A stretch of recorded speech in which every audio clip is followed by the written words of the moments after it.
Assalamualaikum warahmatullahi wabarakatuh. Nama saya Supriyanto Sikumbang, nomor pokok mahasiswa 2361859965. Yang terhormat Bapak Profesor Iwa Garniwa dan rekan-rekan sekalian, izinkanlah saya menyampaikan presentasi ujian tengah semester membuat flow diagram berbasis causal loop, diagram yang dilengkapi narasi dan video, mata kuliah sistem dinamik, dengan tema yaitu perencanaan kebijakan retrofit pembangkit listrik tenaga uap. Lanjut.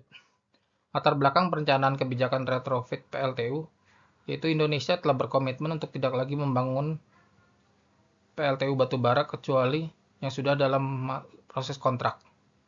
Dalam COP26, Menteri Energi dan Sumber Daya Mineral menyampaikan bahwa Indonesia siap mempensiunkan 9,2 gigawatt PLTU batubara jika ada bantuan internasional.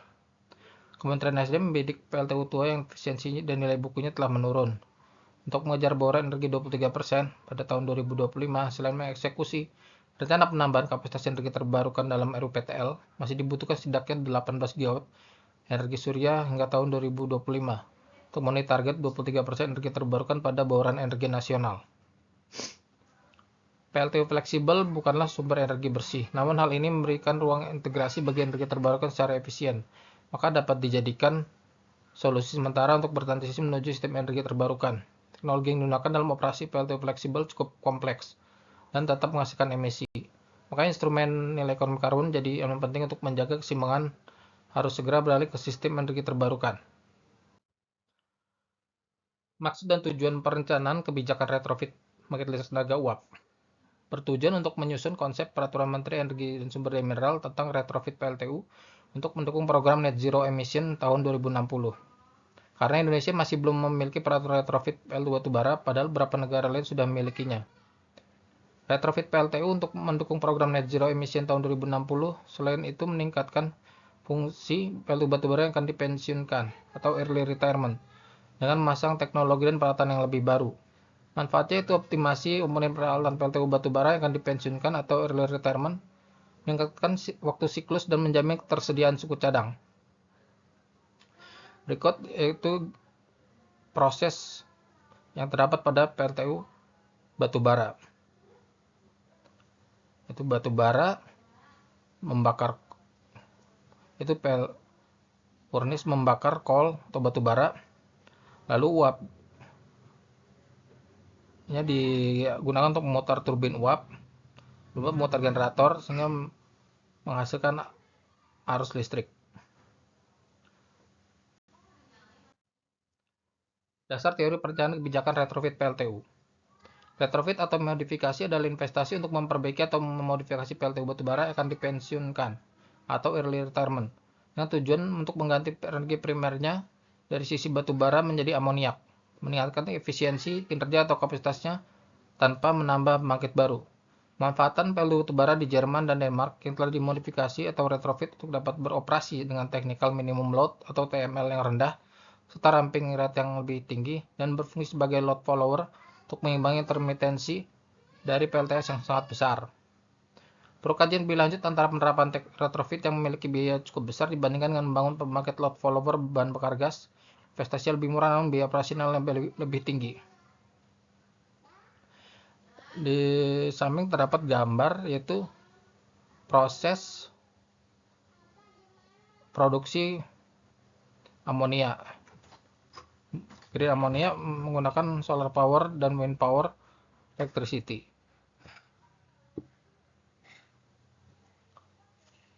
Untuk menghasilkan green amonia yang dikirim ke kapal untuk menggerakkan mobil hidrogen dan untuk menggerakkan power plant menggunakan amonia. Dasar teori perencanaan kebijakan retrofit PLTU yang selanjutnya yaitu amonia merupakan bahan kimia alami yang ditemukan di udara, air, tumbuhan, dan hewan. Bahan kimia ini terdiri dari atom nitrogen dan hidrogen, dan prosesnya di alam terjadi secara alami melalui siklus nitrogen.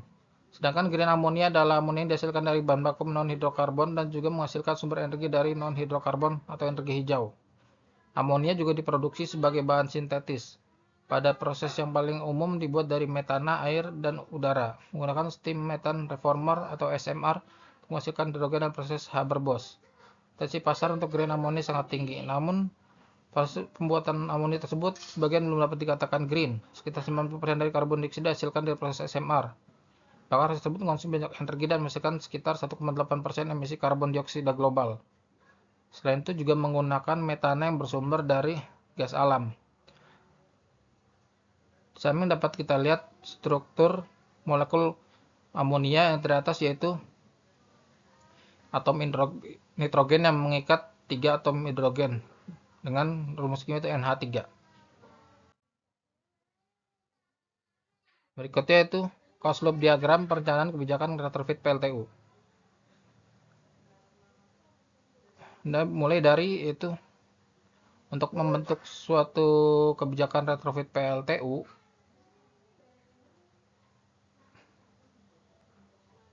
memiliki hubungan positif dengan jumlah PLTU yang di retrofit. Jadi, jika kebijakannya mendukung, maka makin banyak jumlah PLTU yang di retrofit. Dan sebaliknya, jika kebijakannya tidak kondusif, maka jumlah PLTU yang retrofit akan berkurang. Lalu selanjutnya itu pembiayaan retrofit PLTU dengan korelasi positif, yaitu jika PLTU-nya banyak, maka pembiayaannya akan turut banyak juga. Lalu lanjut itu ke keuntungan PLN. Itu PLN korelasi negatif, itu jika pembiayaan retrofitnya tinggi, maka keuntungan PLN akan tergerus. Lalu lanjut ke korelasi dengan yaitu harga listrik PLTU retrofit atau R4. Ini korelasi negatif, yaitu jika keuntungan PLN-nya tinggi, maka harga listrik retrofit itu harus lebih rendah. Sedangkan jika harga listrik retrofit tinggi, maka keuntungan PLN akan tergerus. Lanjut berikutnya itu suplai amonia atau R1.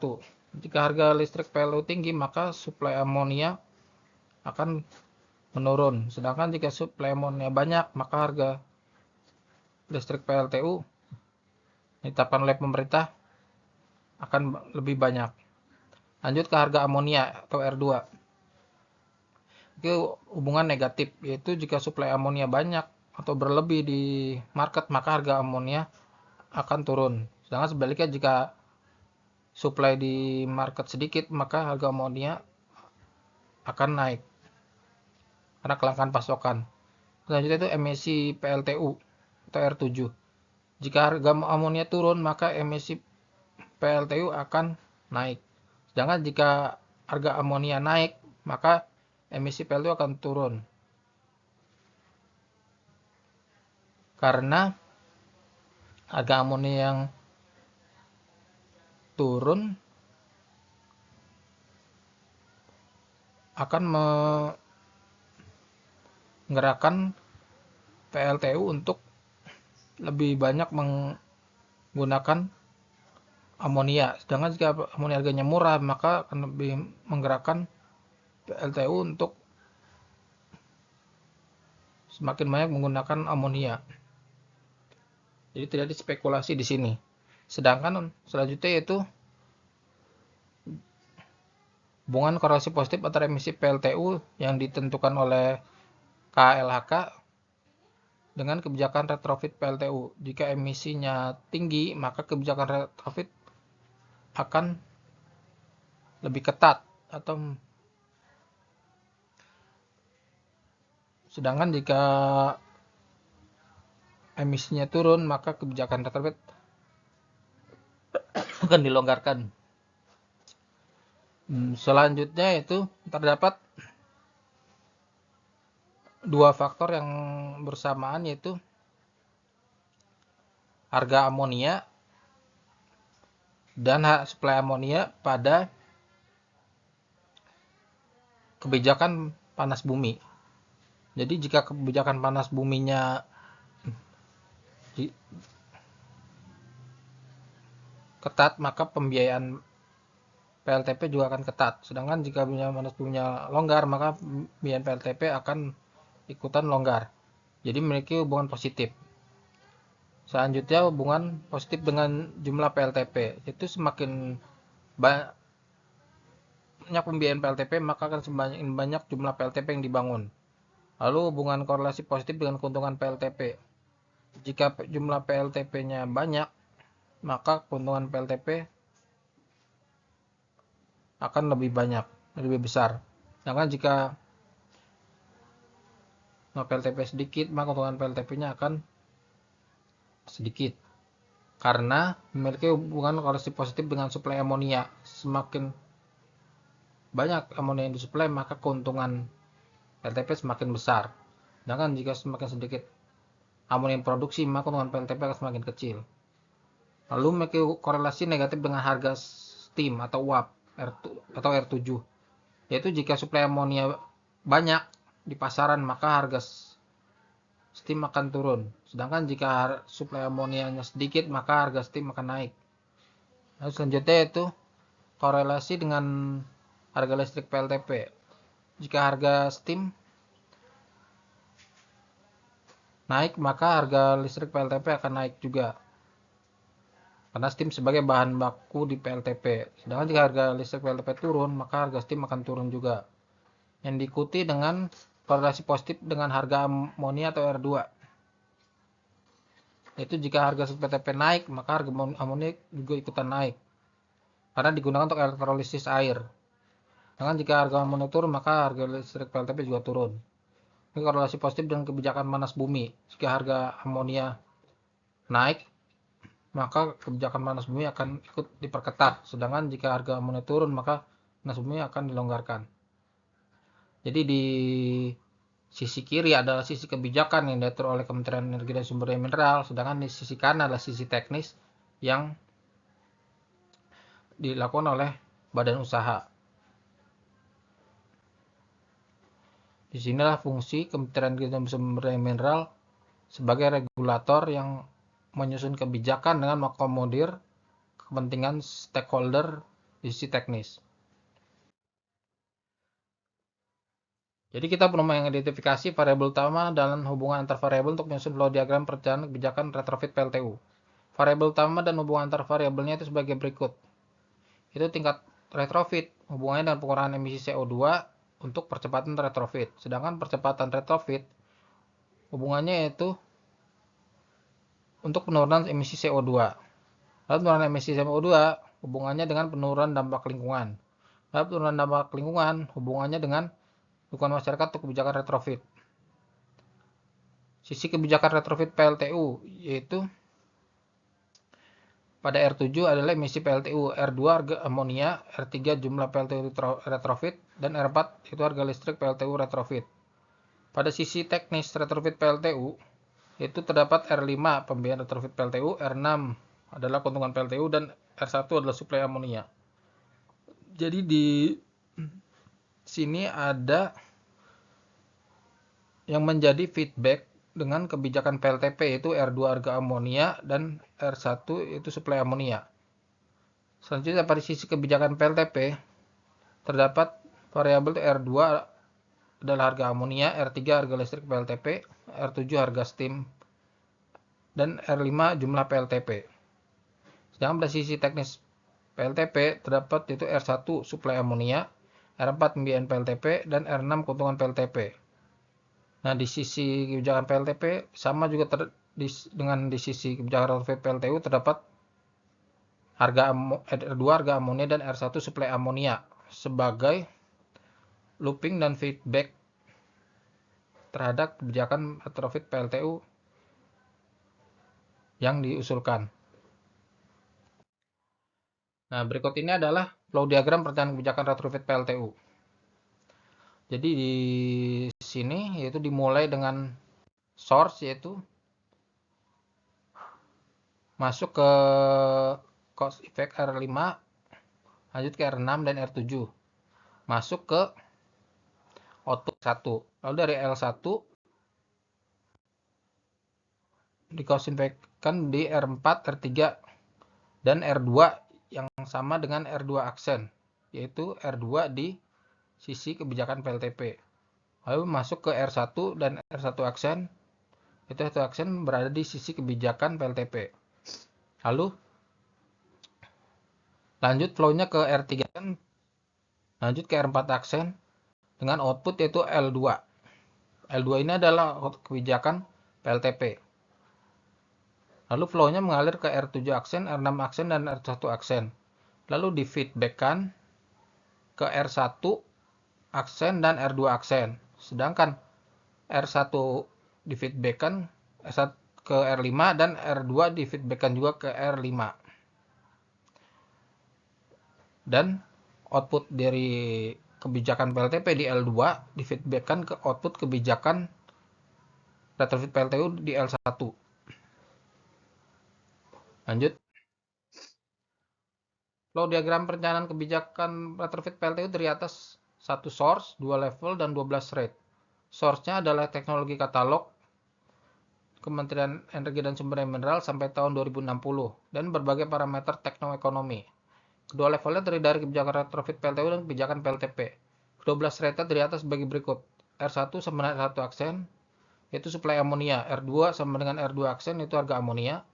R3 adalah jumlah PLTU yang di retrofit. R4 adalah harga listrik PLTU retrofit. R5 adalah biaya retrofit PLTU. R6 itu keuntungan PLTU. R7 adalah emisi PLTU. R3 aksen adalah harga listrik PLTP. R4 aksen adalah pembiayaan PLTP. R5 aksen adalah jumlah PLTP. R6 aksen yaitu keuntungan PLTP. Serta R7 aksen adalah harga steam. Flow diagram kebijakan retrofit PLTU di atas dua aliran dengan 17 cause and effect. Retrofit PLTU terhubung dengan kebijakan PLTP melalui dua cause and effect.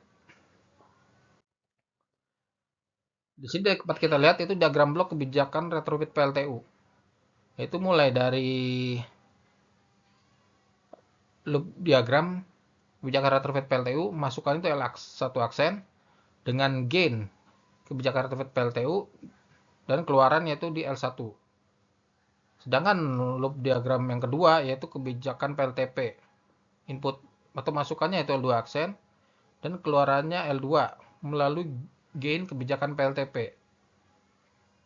Lalu keluaran dari loop diagram kedua, kebijakan PLTP difeedbackkan ke masukan L1 aksen di kebijakan retrofit PLTU. Sedangkan untuk keluaran dari kebijakan retrofit PLTU L1 difeedbackkan ke masukan ke loop diagram kebijakan PLTP. Yang tadi dengan K4. Di mana gain sama dengan G. Diagram blok kebijakan retrofit PLTU adalah hasil penyederhanaan dua diagram loop dengan umpan balik tertutup. Dua variabel yang sama pada diagram blok kebijakan retrofit PLTU dan kebijakan PLTP itu R1 adalah suplai amonia dan R2 adalah harga amonia. Digabungkan menjadi simpul dari kedua diagram loop. Kedua variabel ini menjadi umpan balik saling interlock, di mana keluaran dari kebijakan retrofit PLTU yaitu K1 diumpankan balikan kepada masukan kebijakan PLTP itu K4. Sedangkan keluaran dari kebijakan PLTP itu K3 diumpan balikan kepada masukan kebijakan PLTU itu K2. Nah, kebijakan retrofit PLTU dan kebijakan PLTP ini saling berkaitan satu sama lain. Di samping dapat kita lihat yaitu proses produksi di PLTP, yaitu dari steam sumber produksi, hasilkan uap isobutana untuk menggerakkan turbin, lalu turbin gerakan generator, lalu embun isobutananya disirkulasikan melalui heat exchanger, lalu yang air dinginnya diinjekkan kembali ke bumi. Yang air panasnya ditukarkan di heat exchanger. Kemudian dinamik kebijakan retrofit PLTU. Diasumsikan beberapa variabel berikut. Itu CO2 pre adalah jumlah emisi CO2 dari PLTU sebelum retrofit dalam tahun CO2. CO2 post yaitu jumlah emisi CO2 dari PLTU setelah retrofit dalam tahun CO2. Delta CO2 itu adalah pengurangan emisi CO2 setelah retrofit dalam tahun CO2. T adalah waktu dalam tahun. N adalah jumlah total PLTU yang di retrofit. N0 adalah jumlah total PLTU yang ada saat ini. R adalah tingkat retrofit per tahun dan jumlah PLTU. Delta T adalah interval waktu antara retrofit dalam tahun. Maka dapat digambarkan pemodelan dinamik sebagai berikut. Emisi dinotasikan ET dipengaruhi oleh efisiensi RT dan konsentrasi CT. Konsentrasi amonia CT dipengaruhi oleh produksi amonia PT. Produksi amonia PT dapat dipengaruhi oleh efisiensi RT, tapi juga bisa menjadi variabel eksternal. CO2 post sama dengan CO2 pre dikurangi delta CO2. Delta CO2 sama dengan N dikali delta CO2 per PLTU. Dan N sama dengan N0 ditambah R dikali T. Fungsi waktu kebijakan retrofit PLTU. Dari atas emisi gas buang dengan persamaan ET adalah DE per T per DT sama dengan min G dikali R fungsi waktu T. Konsumsi bahan bakar FT adalah DF T per DT sama dengan min H dikali R fungsi waktu T. Lalu keuntungan ekonomi adalah IT yaitu DI per DT sama dengan J dikali R fungsi waktu T. Lalu biaya retrofit PLTU dengan fungsi CT adalah D CT per DT sama dengan K dikali R fungsi waktu T. Kapasitas energi terbarukan dengan fungsi waktu TT adalah DT T per DT sama dengan L dikali R fungsi waktu T. Sedangkan kecepatan retrofit dengan fungsi waktu VT adalah dV per T per DT sama dengan M dikali R fungsi waktu T. Target emisi nol bersih NT adalah DN T per DT sama dengan 0. RT adalah fungsi mewakili kebijakan retrofit, di mana 0 sama dengan 0 retrofit dan 1 sama dengan full retrofit. G, H, J, K, L, M adalah konstanta yang mewakili efektivitas retrofit pada emisi, konsumsi per kapita, keuntungan ekonomi, biaya, kecepatan retrofit, dan target emisi nol bersih atau net zero emission. Sedangkan fungsi transfer kebijakan retrofit PLTU yaitu dengan persamaan sebagai berikut. Emisi gas buang dengan fungsi transfer ES per RS sama dengan min G per S ditambah 1. Konsumsi bahan bakar Fs per Rs sama dengan min H dibagi S tambah 1. Lalu keuntungan ekonomi IS per Rs sama dengan J per S tambah 1. Biaya retrofit PLTU yaitu CS per Rs sama dengan K per 1 ditambah 1. Lalu kapasitas energi terbarukan yaitu TS dibagi RS dengan L dibagi S tambah 1. Serta kecepatan retrofit adalah VS. Hasil modelan kebijakan retrofit PLTU yaitu diperhitungkan sebagai berikut. CO2 post sama CO2 pre dikurangi delta CO2 yaitu 333 dikurangi 661,029 sama dengan min 328,029. Hampir sama dengan 0 ppm. Jadi sebelum tahun 2060 sudah tercapai target net zero emission, di mana delta CO2 sama dengan N dikali delta CO2 per PLTU, yaitu 0,057 dikali 12.235 sama dengan 661,029 ppm, di mana delta T sama dengan T dikurangi T0 per N, yaitu 2060 dikurangi 2024 per 635 sama dengan 0,057. Analisis perencanaan kebijakan retrofit PLTU. Dengan menggunakan permodelan ini, kita dapat memperkirakan jumlah emisi CO2 dari PLTU pada tahun-tahun mendatang dan menyesuaikan kebijakan retrofit sesuai dengan target net zero emission pada tahun 2060.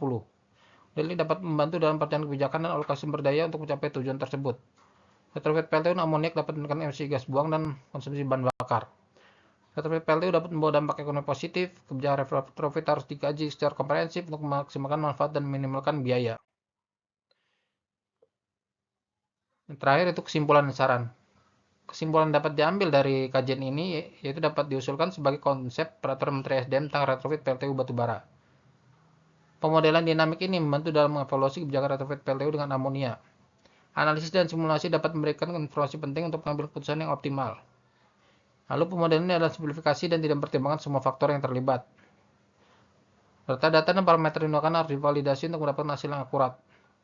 Saran yang dapat diambil dari kajian ini itu agar hasil kajian ini dikaji lebih mendalam lagi menggunakan metode dan pemodelan lainnya. Lalu menganalisis dampak kebijakan retrofit PLTU dengan amonia, membandingkan berbagai opsi retrofit yang optimal, dan membantu membuat kebijakan dalam mengambil keputusan terkait retrofit PLTU.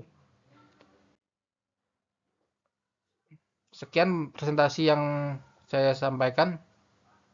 Terima kasih atas kesempatan presentasi yang diberikan. Kepada yang terhormat Profesor Iwa Garniwa dan rekan-rekan sekalian. Assalamualaikum warahmatullahi wabarakatuh.